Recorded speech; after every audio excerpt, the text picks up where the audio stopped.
اللہ تعالیٰ سیدنا جبریل امین کو بلاتے ہیں اور فرماتے ہیں میں اس آدمی سے محبت کرتا ہوں، تو بھی اس سے محبت کیا کر۔ میرے اس صحابی کی پنڈلیاں قیامت کے روز میزان میں احد پہاڑ سے بھی وزنی ہوں گی۔ اور عزت اللہ کی عطا کر دے، عزت پیسے سے نہیں ملتی، نہ دکانوں سے ملتی ہے۔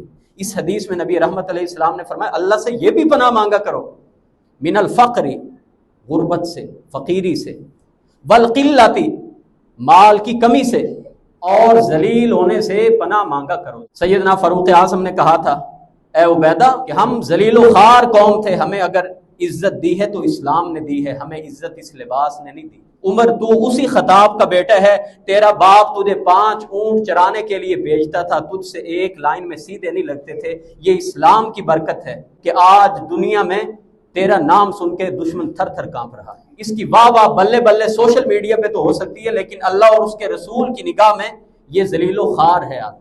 رسول کریم علیہ السلام کو جب معراج پہ لے کے جایا گیا، آپ نے کچھ لوگوں کو دیکھا جن کے ناخن تانبے کے، لوہے کے، اور اس سے اپنے چہرے کو اور سینے کے گوشت کو نوچ رہے ہیں۔ نبی کریم علیہ السلام نے پوچھا یہ کون لوگ ہیں؟ اور اللہ نے دوزخ میں ایک خاص قید خانہ بنایا ہے جس کا نام بولس ہے، جہاں پہ سارے جہنمیوں کی پیپ آ رہی ہوگی۔ اللہ کے رسول نے فرمایا وہاں پہ صرف اور صرف متکبرین جائیں گے۔ تو پانی کے اس گندے قطرے سے بنا ہے جو جسم سے نکل جائے تو غسل واجب ہو جاتا ہے۔ عزت کوئی اتنی معمولی چیز نہیں ہے کہ کسی کی گالی دینے سے عزت آپ کی ضائع ہو جائے۔ کہ آج بنیامین نے چوری کی ہے تو کوئی نئی بات نہیں، اس کا بھائی یوسف بھی چور تھا۔ یوسف کے منہ پہ کہہ رہے ہیں 10 بھائی، اور حضرت یوسف علیہ السلام عزیز مصر ہو کے ہر طرح کا ملکی سلطنت کی طاقت اقتدار اختیار ہونے کے باوجود یہ نہیں کہا کہ میری عزت انہوں نے خراب کی ہے۔ امام مالک رحمت اللہ علیہ کو من پسند کا فتویٰ نہ دینے پہ گدھوں پہ بٹھا کے مدینہ کی گلیوں میں بے عزت کرنے کی کوشش کی، کیا عزت میں کمی آئی؟ نہیں۔ آج جس بادشاہ نے وہ کیا تھا آج اس کا نام کوئی نہیں جانتا۔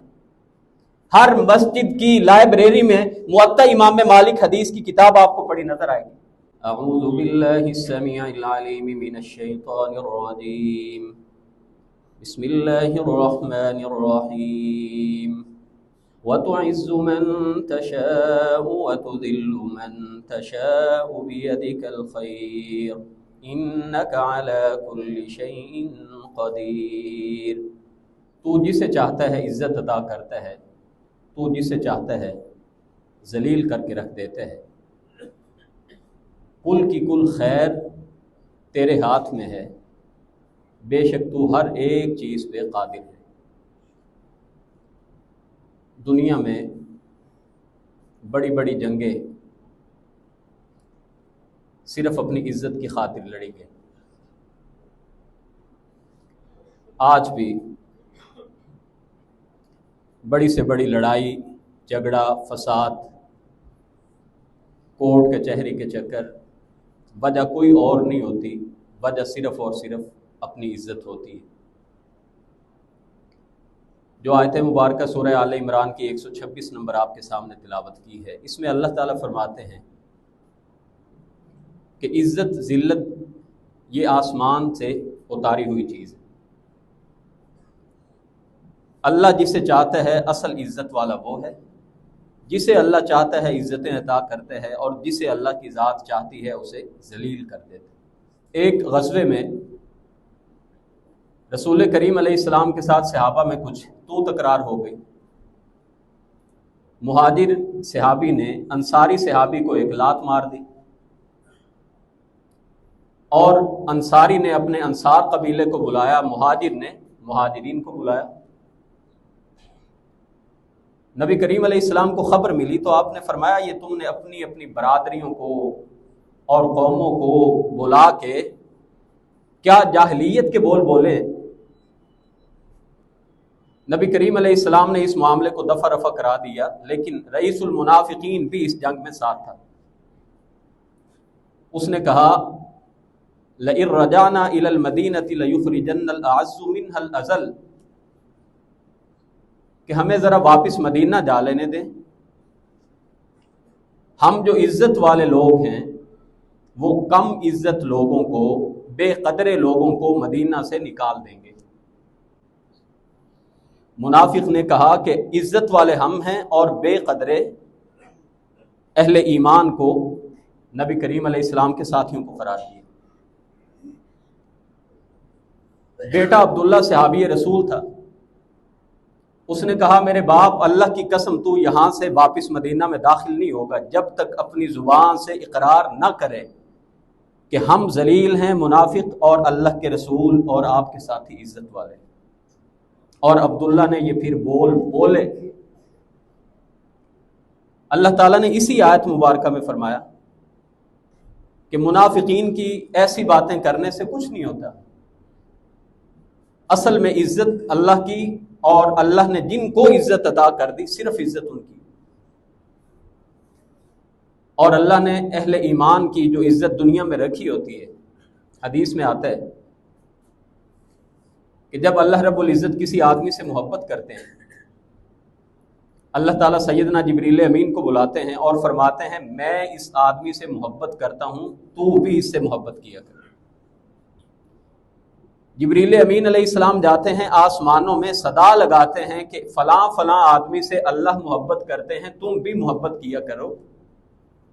اور یہ ندا زمین والوں میں لگائی جاتی ہے کہ اللہ کا محبوب آدمی، عزت والا آدمی لوگوں کی نگاہوں میں بھی معزز اور محترم ہو جاتا ہے، لوگ اس کی عزت کرتے ہیں۔ لیکن اللہ جس سے بغض رکھتا ہے، جسے اللہ ذلیل کرنا چاہتا ہے، اللہ بلاتے ہیں جبریل امین کو اور فرماتے ہیں یہ فلاں آدمی میرے غصے والوں میں شمار ہوتا ہے، مبغوض ہے، تو بھی اس پہ غصہ فرما۔ اور پھر جبریل امین وہ ندا لگا دیتے ہیں اہل آسمان میں، اور سارے آسمانی ملائکہ اس آدمی سے نفرت کرتے ہیں، اور یہی اہل زمین، اہل ارض میں یہ ندا لگا دی جاتی ہے یہاں تک کہ ایسا آدمی لوگوں کی نگاہوں میں بھی نفرت والا ہو جاتا ہے۔ جیسا حدیث میں آتا ہے کہ کئی ایسے لوگ اگر وہ کسی دروازے پہ دستک دیں ان کو خیرات نہ ملے، لوگ کہیں او جاؤ جی اللہ کے لیے معاف کرو۔ کئی ایسے لوگ جن کے بال گرد و غبار سے اٹے ہوئے اور جن کا لباس بھی کوئی بہت اچھی حالت میں نہیں ہے، اللہ کے رسول علیہ السلام نے فرمایا اللہ کے ہاں ان کا مقام یہ ہے کہ کبھی وہ اللہ پہ بھروسہ کر کے قسم اٹھا لے کہ اللہ کی قسم اللہ ایسا کر کے رہے گا، تو اللہ کو ان کی قسم اٹھائی ہوئی کا اتنا پاس ہوتا ہے کہ اللہ وہ ان کی قسم کو پورا کر کے رہتے ہیں۔ تو اللہ کے ہاں عزت کا وہ معیار نہیں ہے جو ہمارے ہاں ہم نے بنایا ہوا ہے۔ اللہ کے ہاں معیار تو یہ کہ یہ عزت اگر چاہتے ہو تو تمہیں اللہ اور اس کے رسول کے در سے چمٹ جانے سے ملے گی، اور اگر اہل کفر، اسلام مخالفین کے طریقے پہ چلو گے عزت نہیں ملے گی۔ منافقین کے بارے میں فرمایا وَبَشِّرِ الْمُنَافِقِينَ بِأَنَّ لَهُمْ عَذَابًا أَلِيمًا، منافقین کو دردناک عذاب کی خوشخبری دے دو۔ کیا کرتے ہیں؟ الَّذِينَ يَتَّخِذُونَ الْكَافِرِينَ أَوْلِيَاءَ مِن دُونِ الْمُؤْمِنِينَ، یہ کافروں کو مومنوں کے علاوہ دوست بناتے ہیں۔ أَيَبْتَغُونَ عِندَهُمُ الْعِزَّةَ، اللہ فرماتے ہیں کیا یہ عزت ان کے پاس تلاش کرتے ہیں؟ وہ عزت تو آسمانوں میں ہے۔ فَإِنَّ الْعِزَّةَ لِلَّهِ جَمِيعًا، ساری کی ساری عزت اگر ہے تو وہ اللہ کے لیے، حقیقی عزت کی بات ہو رہی ہے۔ باقی دنیا میں عہدوں کی وجہ سے، اقتدار کی وجہ سے، پیسے کی وجہ سے، گاڑی کی وجہ سے، لباس کی وجہ سے لوگ عزت کرتے ہیں بعض دفعہ۔ تو اللہ تعالیٰ فرماتے ہیں کفار کے پاس ان کو دوست نہ بناؤ، ان کے ہاں تمہیں عزت نہیں مل سکتی۔ عزت ملے گی اسلام کے در سے وابستہ رہنے سے تمہیں ملے گی۔ حضرت عمر فاروق رضی اللہ تعالیٰ عنہ جب بیت المقدس کو فتح کرنے کے لیے عیسائیوں نے ایک شرط رکھی کہ آپ کے خلیفہ وقت آئیں گے تو یہاں کی چابیاں ان کے سپرد کریں گے۔ حضرت عمر فاروق چلتے ہیں، ابو عبیدہ بن جراح ساتھ ہیں۔ ایک مقام پہ پانی کی جھیل تھی، سیدنا فاروق اعظم جوتے اتار کے ہاتھ میں پکڑ لیتے ہیں، خلیفہ وقت ہیں جن کا نام سن کے قیصر و کسریٰ اس دور کی سپر پاور تھر تھر کانپتے ہیں. خلیفہ وقت ہے، ایک غلام ساتھ، ابو عبیدہ بن جراح ساتھ رضی اللہ تعالیٰ. جب شام میں داخل ہونے لگے، ابو عبیدہ بن جراح رضی اللہ تعالیٰ عنہ کہنے لگے امیر المؤمنین ذرا لباس بدل لیں تاکہ عزت والے معلوم ہوں. اور بعض کتابوں میں لکھے 17 پیوند لگے ہوئے تھے سیدنا فاروق اعظم کی قمیص پہ، اور بعض نے یہاں تک لکھا ہے کہ کیچڑ کی وجہ سے کپڑوں کے اوپر داغ بھی تھے پانی کے، جوتے ہاتھ میں پکڑے ہوئے. کیا کیفیت ہوگی لباس کی. ابو عبیدہ بن جراح نے کہا کہ کوئی اچھا لباس پہن لے. سیدنا فاروق اعظم نے کہا تھا اے عبیدہ، میں امت کے لیے ایک اچھی روایت چھوڑنا چاہتا ہوں، میں بتانا چاہتا ہوں کہ ہم ذلیل و خوار قوم تھے، ہمیں اگر عزت دی ہے تو اسلام نے دی ہے، ہمیں عزت اس لباس نے نہیں دی، ہمیں عزت اس اقتدار نے نہیں دی. اور سیدنا فاروق اعظم فرماتے ہیں رضی اللہ تعالیٰ، جب تک لوگ اس اسلام کی تعلیمات کو تھام کے رکھیں گے، وابستہ اس سے رہیں گے، یہ اس عزت کے حقدار رہیں گے. جب اس کے علاوہ کہیں اور سے عزت لینے کی کوشش کریں گے، اللہ ان کو ذلیل و خوار کر کے رکھ دے گا. صحیح بخاری کی روایت ہے، اللہ کے رسول علیہ السلام نے فرمایا وَجُعِلَ الذِّلَّةُ وَالصِّغَارُ عَلَى مَنْ خَالَفَ أَمْرِي، کہ جو میری مخالفت کرے، ذلت اور خاری اس کا مقدر کر دی گئی ہے. نبی رحمت علیہ السلام کی حدیث مبارک ہے، جو میری مخالفت میں زندگی گزارے اور یہ سمجھے کہ مجھے عزت ملے گی کسی اور کی ریت اپنا کے، کوئی اور لائف سٹائل اپنا کے، اللہ کے رسول علیہ السلام نے فرمایا اس کی واہ واہ بلے بلے سوشل میڈیا پہ تو ہو سکتی ہے، لیکن اللہ اور اس کے رسول کی نگاہ میں یہ ذلیل و خوار ہے آدمی. یہی بات سیدنا فاروق اعظم نے فرمائی تھی. کہا مجھے عزت اس لباس نے نہیں دی، آج مجھے عزت ملی ہے تو اسلام کی وجہ سے عزت ملی ہے. سیدنا فاروق اعظم کا وہ واقعہ بھی بڑا معروف ہے. خطبہ ارشاد فرما رہے ہیں، خطبہ چھوڑ کے نیچے اتر آئے. لوگوں نے استفسار کیا. آپ جانتے ہیں خطبہ کا ایک پروٹوکول ہے، شروع ہونے کے بعد نماز تک وعظ و نصیحت تذکیر ہوتی ہے.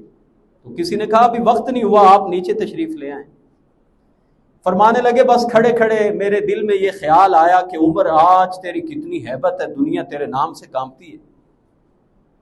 میں نیچے اتر کے اپنے آپ کو بتا رہا ہوں عمر تو اسی خطاب کا بیٹا ہے، تیرا باپ تجھے 5 اونٹ چرانے کے لیے بھیجتا تھا، تجھ سے ایک لائن میں سیدھے نہیں لگتے تھے. یہ اسلام کی برکت ہے، یہ دین حنیف کی برکت ہے کہ آج دنیا میں تیرا نام سن کے دشمن تھر تھر کانپ رہا ہے. ہمارے ہاں بھی بے شمار لڑائیاں صرف اس لیے ہو رہی ہیں، کسی نے کوئی بات کر دی، او جی اس نے میری عزت پہ حملہ کر دیا. کوئی عزت ایسی چیز نہیں ہے کہ کسی کے گالی دینے سے آپ کی عزت خراب ہو جائے. بظاہر انسان ہے، اس کو تکلیف ہوتی ہے، ورنہ تو انبیاء کو ہر وہ گالی دی گئی جو اس دور میں بدترین گالی سمجھی جاتی تھی، اور وہ گالیاں قرآن میں بیان ہوئی. اور شاید ہم یہاں پہ وہ بیان بھی کریں تو وہ توہین سمجھی جائے جو قرآن میں بیان ہوئی ہے. اللہ پاک نے وہ ساری بیان کی ہیں جو ہر دور کے پیغمبروں کو گالیاں دی گئی. کیا انبیاء کی عزت خراب ہوئی؟ نہیں. حضرت یوسف علیہ السلام کے ساتھ بھائیوں نے کیا کیا اور کتنا عرصہ گزر چکا ہے. یوسف علیہ السلام بھائیوں کی وجہ سے 7-8 سال جیل میں گزار کے آ چکے ہیں، عزیز مصر بن چکے ہیں، اور آج وہی بھائی جنہوں نے کنویں میں پھینکا تھا آج غلہ لینے آئے ہیں. اور بھائی بنیامین بھی جب ساتھ ہیں، سورہ یوسف میں جو سارا واقعہ آتا ہے، قافلے والے جانے لگے تو ندا لگانے والے نے آواز لگائی ایتھا العیر انکم لسارقون، اے قافلے والو تم تو چور ہو. پوچھا کیا چوری ہوا ہے؟ کہا نفقد سواع الملک ولمن جاء به حمل بعیر وانا به زعیم، کہا ہمارے بادشاہ کا وہ پیالہ مخصوص جام چوری ہو گئے جس میں وہ پانی پیتے ہیں، ہاں جو لے کے آئے گا ایک اونٹ غلہ ان کو انعام میں دیا جائے گا۔ اور اعلان کرنے والے نے کہا میں گارنٹی دیتا ہوں۔ حضرت یوسف علیہ السلام کے بھائیوں نے کہا ہم تو چور نہیں ہیں۔ خیر سامان دیکھا گیا، حضرت بنیامین کے سامان سے وہ نکل آیا، کیونکہ اصل حکمت یہ تھی کہ حضرت یوسف علیہ السلام اپنے بھائی کو اپنے پاس رکھنا چاہتے تھے، اور قرآن میں اللہ نے اپنے نبی کی طرف اٹھنے والی انگلیوں کو بھی موڑ دیا، کہا یہ ہم نے ہی ان کو حکمت کا طریقہ سکھایا تھا حضرت یوسف علیہ السلام کو۔ جب بنیامین پکڑے گئے تو بھائی جنہوں نے یوسف کو کنویں میں ڈالا تھا، 10 بھائی آج یوسف کے منہ پہ کہہ رہے ہیں کہ آج بنیامین نے چوری کی ہے تو کوئی نئی بات نہیں، اس کا بھائی یوسف بھی چور تھا۔ یوسف کے منہ پہ کہہ رہے ہیں 10 بھائی، اور حضرت یوسف علیہ السلام عزیز مصر ہو کے ہر طرح کا ملکی سلطنت کی طاقت اقتدار اختیار ہونے کے باوجود یہ نہیں کہا کہ میری عزت انہوں نے خراب کی ہے۔ یہ تو پیغمبروں کی بات کر رہا ہوں۔ حضرت عائشہ صدیقہ رضی اللہ عنہا پہ منافقین نے تہمت لگائی، لیکن اللہ نے ایسی عزت کا دفاع کیا کہ قیامت تک سیدہ عائشہ کی دفاع کی آیات پڑھی جاتی رہی۔ تو لوگ اگر ہماری عزتوں پہ حملہ کرنا چاہیں، اور اللہ خود جب محافظ بن جائے، جو حدیث پڑھی، جب اللہ خود جبریل امین سے کہے کہ اس سے محبت کرو، تو دنیا کی نفرت کرنے سے، گالم گلوچ کرنے سے، تنگ کرنے سے کوئی عزت میں کمی نہیں آتی۔ امام ابو حنیفہ رحمۃ اللہ علیہ کو کتنے بڑے امام تھے، جیل میں کتنا عرصہ قید رکھا گیا، بعض روایتوں میں ان کی موت جیل کے اندر ہوئی، کیا عزت میں کمی آئی؟ بالکل نہیں۔ امام مالک رحمۃ اللہ علیہ کو من پسند کا فتویٰ نہ دینے پہ گدھوں پہ بٹھا کے مدینہ کی گلیوں میں بے عزت کرنے کی کوشش کی، کیا عزت میں کمی آئی؟ نہیں۔ آج جس بادشاہ نے وہ کیا تھا آج اس کا نام کوئی نہیں جانتا۔ ہر مسجد کی لائبریری میں موطا امام مالک حدیث کی کتاب آپ کو پڑھی نظر آئے گی۔ یہ پوری ایک داستان ہے۔ اللہ والوں کو ہر دور میں تنگ کیا گیا، اور آج بھی جو آدمی دین پہ تھوڑا سا چلنے کی کوشش کرے، سب سے زیادہ لوگ اگر مخالفت کرتے ہیں تو اس آدمی کی کرتے ہیں۔ معیار کیا بنایا؟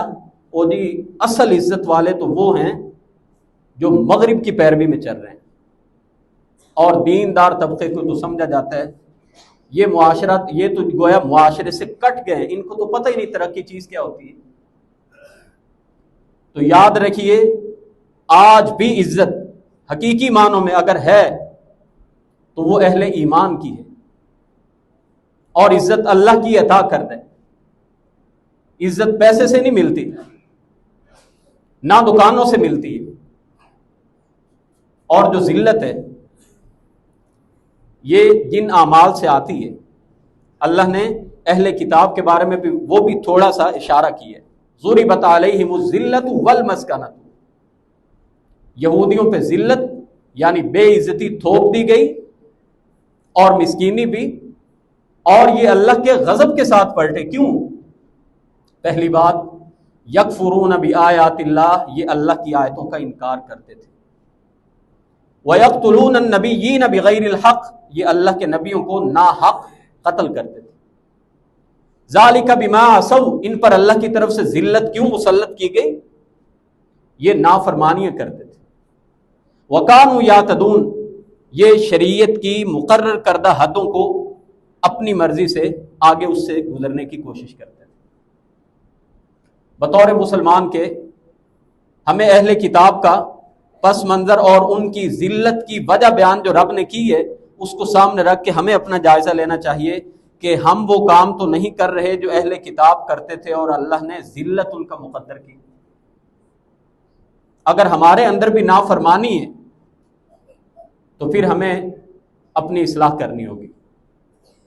ذلت سے نبی کریم علیہ السلام نے خاص حکم دیا، تعوذوا باللہ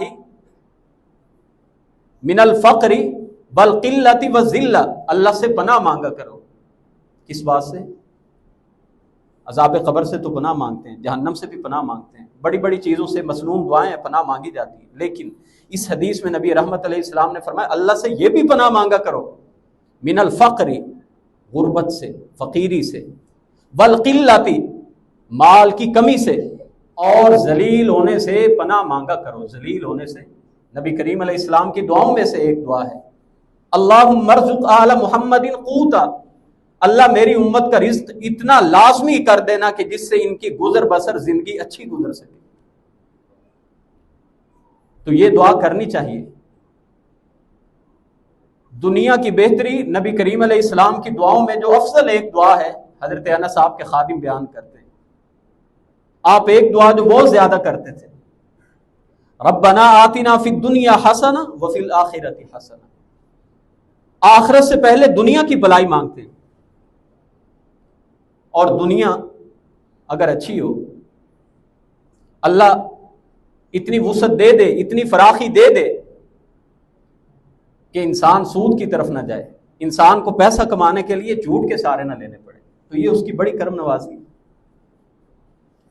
اور باقی اس فقیری کی وجہ سے کئی لوگ اپنا دین بیچنے پہ مجبور ہو جاتے ہیں۔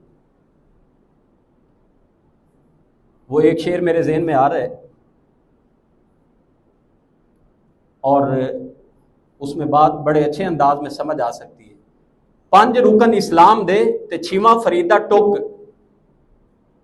یعنی اسلام کے رکن تو 5 ہی ہیں، آپ یہ نہ سمجھیں کہ شاید میں اسلام کا رکن پڑھا رہا ہوں، لیکن شاعر تخیلات میں اور مبالغہ رائی سے کام لیتے ہیں زیادہ تر۔ تو وہ کہتے ہیں 5 رکن اسلام دے تے چھواں فریدہ ٹک، جے نہ لبے چھواں تے پنجے ہی جاندے موک۔ یہ معاشی حالات کی بہتری، یہ بھی اللہ کی ایک بڑی کرم نوازی ہے۔ رسول کریم علیہ السلام نماز تشہد میں جو 4 باتوں سے پناہ مانگتے تھے، ایک ان میں سے قرض تھا۔ اللہ کے رسول سے پوچھا کہ اللہ کے رسول قرض سے اتنی پناہ مانگتے ہیں؟ کہا ہاں، جب بندہ قرض لے لیتا ہے تو پھر جس سے لیا ہوتا ہے اس سے بات بات پہ جھوٹ بولتا ہے، اس سے وعدے کرتا ہے، گنہگار ہوتے ہیں۔ تو آپ نے فرمایا تعوذوا باللہ من الفقر والقلۃ والذلۃ، 3 باتوں سے کہا پناہ مانگا کرو۔ اللہ فقیری سے پناہ مانگتے ہیں، مال کی کمی سے پناہ، اور ذلیل ہونے سے پناہ مانگا کرو۔ ذلیل ہونے سے کیا پتہ کوئی بے شرم آدمی ایسا ٹکر جائے کہ ایسے ہی کوئی عزت اچھالنے لگ جائے۔ اور یہ تو آپ جانتے ہیں، یہ رب کا اپنا ایک نظام ہے۔ جریج ولی کا واقعہ بھی میرے ذہن میں آ رہا ہے، بہت بڑے ولی تھے، نماز پڑھ رہے تھے اپنی شریعت کے مطابق، ماں نے بارہا آواز لگائی، یہ سوچتے رہے کہ پہلے نماز پوری کر لوں، ماں کی بات بعد میں سنوں گا۔ اور محدثین نے لکھا ہے کہ شاید ان کی شریعت میں یہ جائز ہو کہ ماں بلائے تو نماز توڑ کے آ جاؤ۔ خیر محدثین نے اس پہ باب قائم کیے کہ اگر نفل نماز ہو اور والدہ آواز لگائے یا والد آواز لگائے، کسی ضروری کام کی وجہ سے نفل نماز ہو، تو نماز توڑ کے ان کی بات کو سنا جا سکتا ہے اگر کوئی ایسی ایمرجنسی مجبوری بن جائے۔ تو صحیح بخاری میں واقع آتا ہے، جریج کو ماں نے پکارا، جریج نے کہا میں پہلے نماز پڑھ لوں۔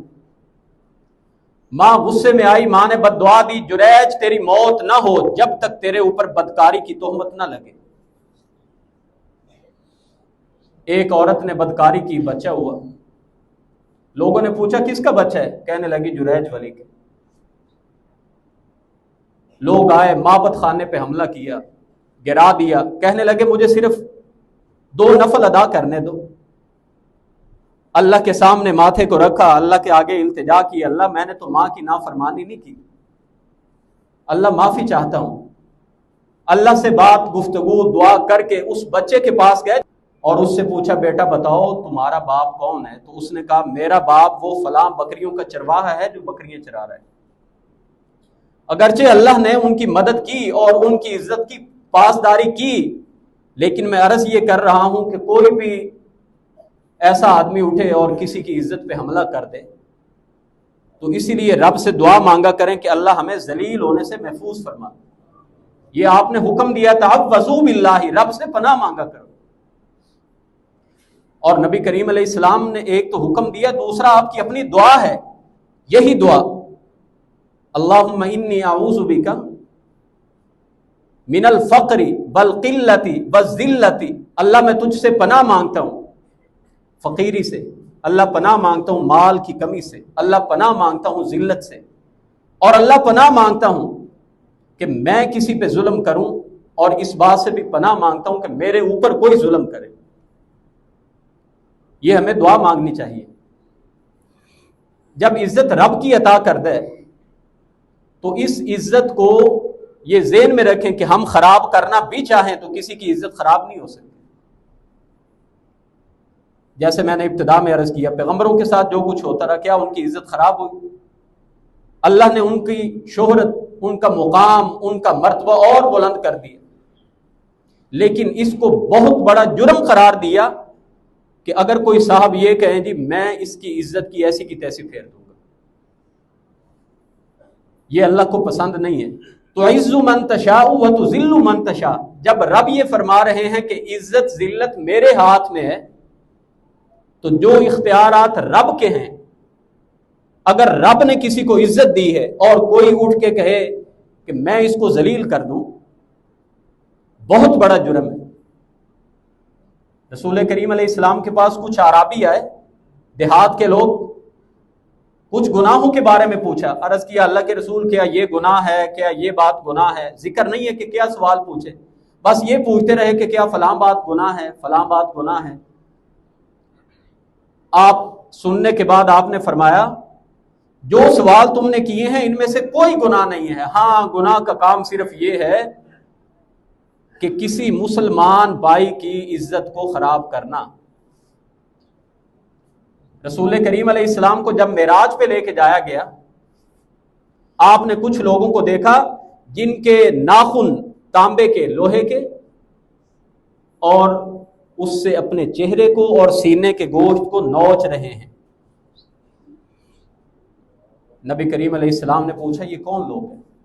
بتایا گیا یہ وہ لوگ ہیں الذین یاکلون لحوم الناس، جو لوگوں کا گوشت کھاتے تھے، ویقعون فی اعراضہم، اور ان کی عزتوں کو تاتار کیا کرتے تھے، لوگوں کو بے عزت کرتے تھے.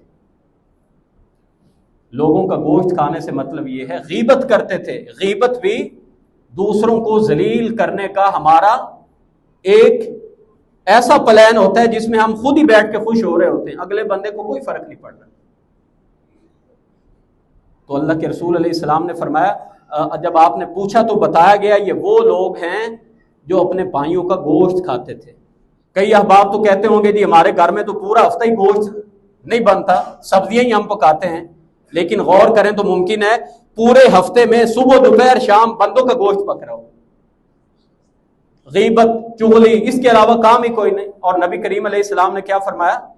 بدترین سزا ہے لوگوں کی عزتوں کے ساتھ کھیلنا. جب عزتیں عطا رب کرتا ہے، میں اور آپ چاہیں بھی تو ان عزتوں کو خراب نہیں کر سکتے.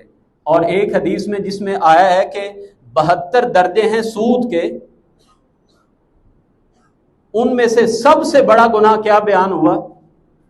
کہ کوئی آدمی اپنے بھائی کی عزت کو خراب کرے، کوشش کرے. میں نے ابتدا میں عرض کیا کر نہیں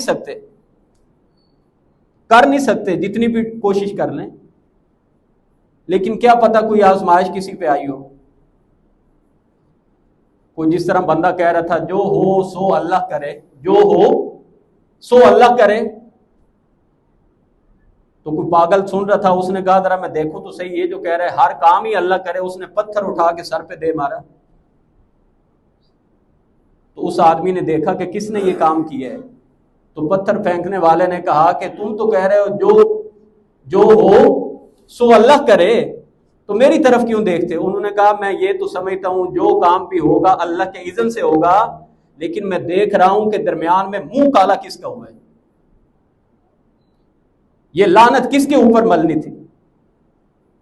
تو عزت اگر خراب کرتے ہیں، کر نہیں سکتے، لیکن اگر کسی کی عزت سے کھیلتے ہیں تو نبی کریم علیہ السلام نے فرمایا سود کا کم سے کم گناہ یہ ہے کہ اپنی ماں سے کوئی بدکاری کرے، کم سے کم گناہ، لیکن 72 درجوں میں سب سے بڑا گناہ اللہ کے رسول نے فرمایا تمہیں بتاؤں کہ سب سے بڑا گناہ، اللہ کے رسول کم تر گناہ اتنا بدترین ہے، اور بڑے سے بڑا گناہ کیا ہوگا؟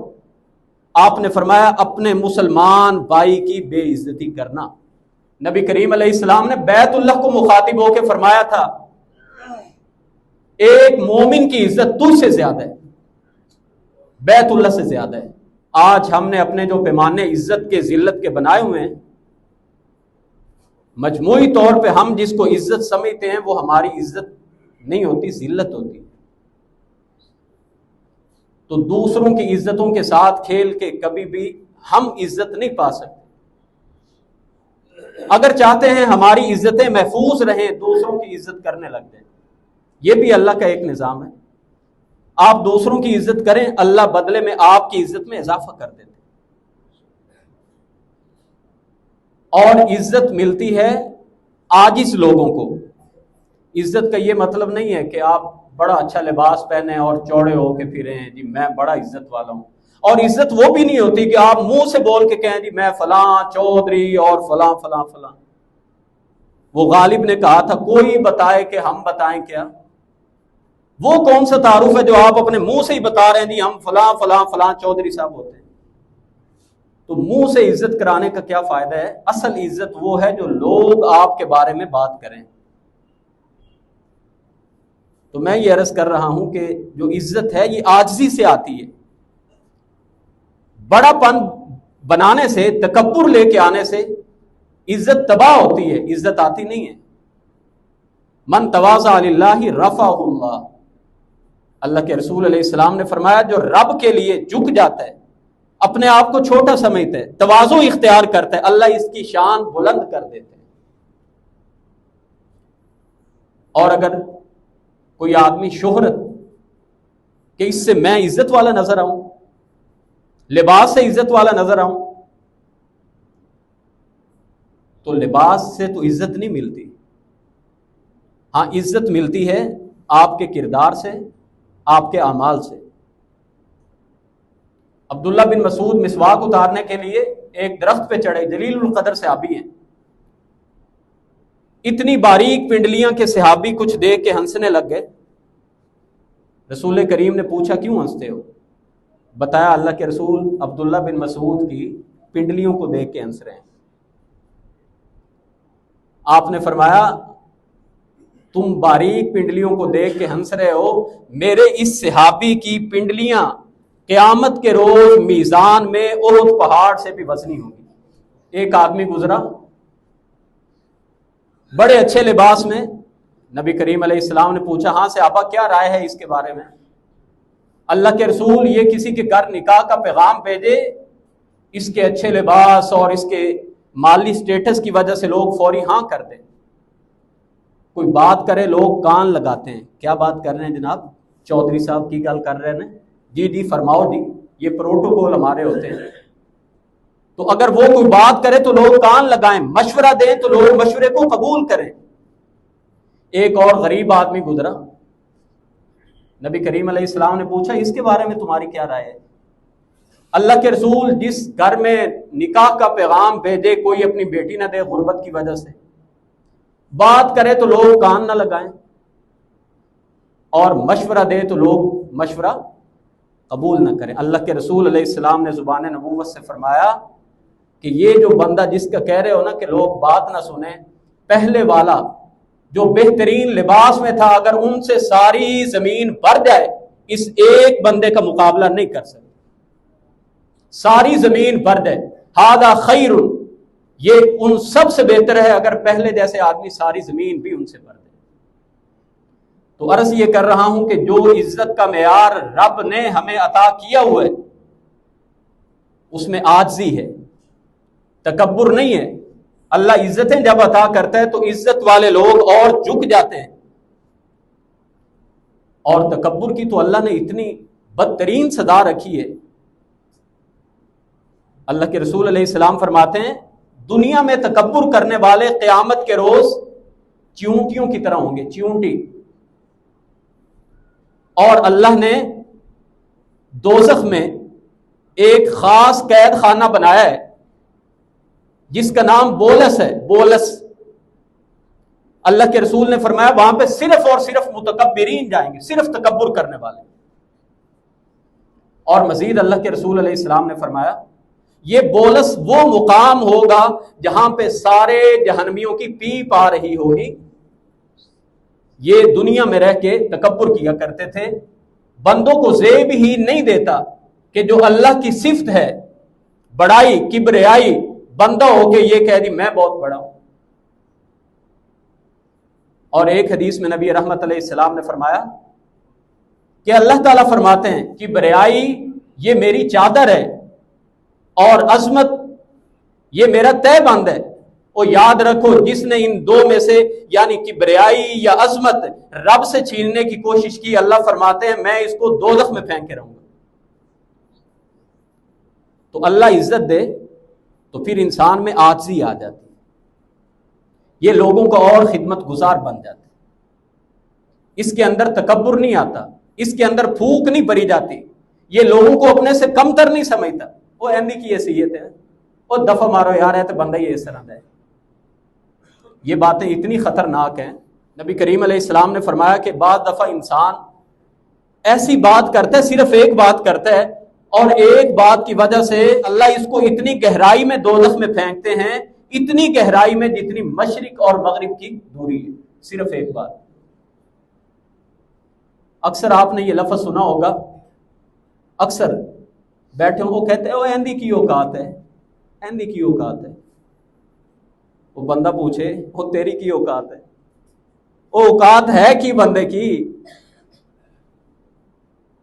اور وہ مجھے ایک وہ واقعہ یاد آ رہا ہے کہ کسی کتاب میں پڑھا تھا کہ بازار سے گزرتے ہوئے کوئی اللہ والا تھا، اس کو کسی نے دھکا دے کے نیچے گرا کے اور الٹا اس سے پوچھتے ہو تم دیکھ کے نہیں چلتے.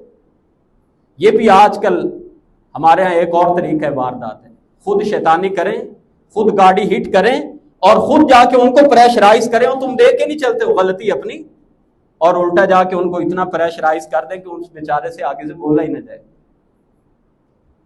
تو کسی نے دھکا دے کے اس کو نیچے گرا دیا اور کہا تمہیں نہیں پتا میں کون ہوں؟ اس نے کہا میں نے پتا ہے تو کون ہے، تو پانی کے اس گندے قطرے سے بنا ہے جو جسم سے نکل جائے تو غسل واجب ہو جاتا ہے. اللہ اکبر، بڑے لوگوں کی بڑی باتیں ہوتی ہیں. انسان کی یہی حیثیت ہے اگر انسان اس بات کو سمجھ جائے. اللہ نے بارہا قرآن میں انسان کو سوچنے کی دعوت دی ہے. فَلْيَنْظُرِ الْإِنسَانُ مِمَّا خُلِقَ خُلِقَ مِن مَّاءٍ دَافِقٍ. اے انسان بس اس بات پہ غور کیا کر، ذرا دیکھا کر تو پیدا کس چیز سے ہوئے. تو جو انسان ایک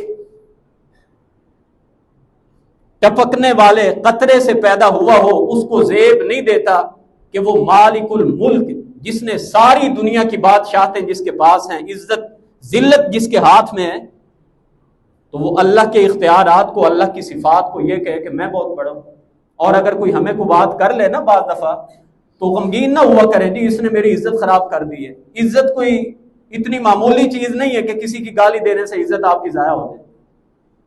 پیغمبروں کو یہ سارے تکالیف دی گئی، تنگ کیا گیا، تانے دیے گئے، لیکن کبھی کسی پیغمبر نے یہ نہیں کہا ہماری عزت خراب ہو گئی. تو عز من تشاء و تذل من تشاء، عزت اور ذلت کا اختیار میرے رب کے پاس ہے. اللہ سے دعا ہے کہ اللہ ہماری عزتوں کی حفاظت فرمائے اور اللہ ہمیں وہ تمام اعمال خود بھی کرنے سے محفوظ رکھے جس سے ہم ذلیل و خوار ہو سکتے ہیں. اللہ عالم اسلام پہ رحم فرمائے. وآخر دعوانا ان الحمد للہ رب العالمین.